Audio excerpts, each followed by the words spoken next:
Good evening and welcome to the world famous Harley Street here in London. The street's famous everywhere pretty much for all things mental health, whether that be psychiatry, psychology and everything else that goes with it. Also here is Zoe Clews, world-renowned hypnotherapist and psychologist and a good friend of mine. I'm looking forward to sitting down with her tonight to chat about a few very interesting topics.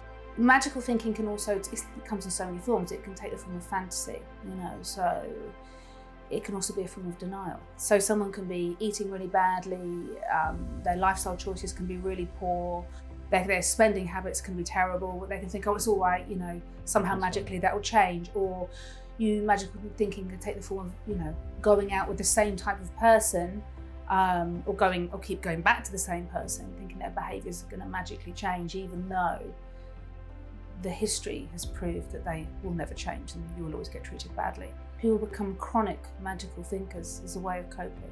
Everything will be all right in the future without actually taking the steps that you need to make it happen. Somehow, I don't know, imagining, people joke about winning the lottery or something, but imagining somehow that's going to happen.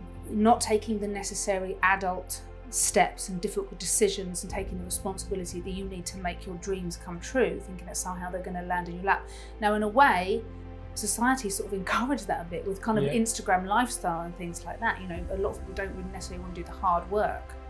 They just want the luxury lifestyle or the Insta lifestyle, things like that. And they think, and then there's another sort of strand of magical thinking that comes into that as well, isn't there? Because you think, oh, if only I look like that person on Instagram, then everything will be perfect. When there is kind of emotional dysregulation, so we've got kind of like, if we look at narcissism at one end of the scale, and then we've got like codependency, like the super empath at the one end, people pleasing at the other end of the scale, like the polarity. A narcissist has its own form, have their own form of magical thinking, which is kind of like, listens, but my way is the only way. If everyone just does what I say and everyone will adore me and think I'm this, that, the other, they kind of that's their cognitive distortion.